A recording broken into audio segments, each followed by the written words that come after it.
Hello everyone, I am Dr. Arun Sharma. In this video, I will explain about Faraday's experiment.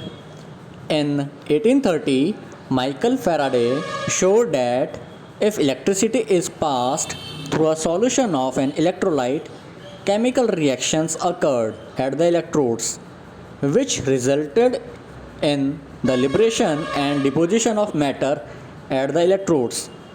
He formulated certain laws, and the results suggested that the particulate nature of electricity. In mid 1850s, Faraday began to study electrical discharge in the partially evacuated tubes known as cathode ray discharge tubes. And the cathode ray discharge tubes are shown in this image. A cathode ray discharge tube or a cathode ray tube is made of glass containing two thin pieces of metal.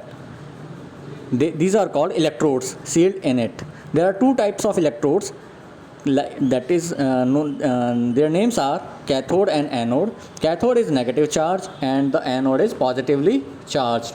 Blue color plate is called cathode, that is negative charge, and the red color plate is called anode, that is positive charge.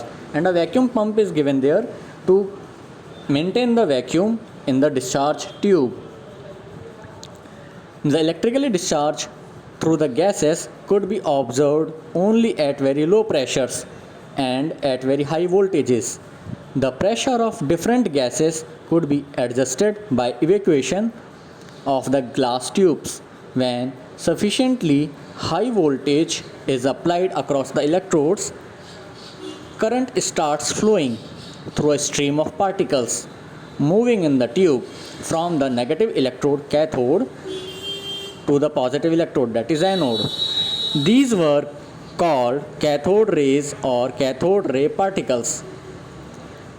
The flow of current from cathode to anode was further checked by making a hole in the anode and coating the tube behind anode with phosphorescent material like zinc sulfide.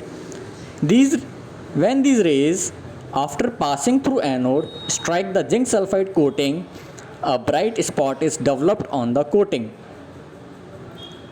The results of these experiments are summarized in this video. Cathode rays are streams of electrons observed in discharge tubes. The cathode rays start from cathode and move towards the anode. These rays themselves are not visible, but their behavior can be observed with the help of certain kind of materials. As I told you about the fluorescent material, that is zinc sulfide, which glow when hit by the cathode rays, that are the stream of electrons. Television picture tubes are cathode ray tubes, and television pictures result due to fluorescence on the television screen coated with certain fluorescent or phosphorescent materials. In the absence of electrical or magnetic fields, these rays travel in straight lines. The characteristic of cathode rays electrons do not depend upon the material of electrodes and the nature of the gas present in the cathode ray tube. So the nature of cathode ray is independent on the nature of the gas and material of the electrode. So we can conclude that electrons are basic constituent of all the atoms. So we can say that in all atoms, electrons must be present in their atomic structure. Please subscribe this channel for more videos. If you have any questions, please feel free to contact me. Thank you very much.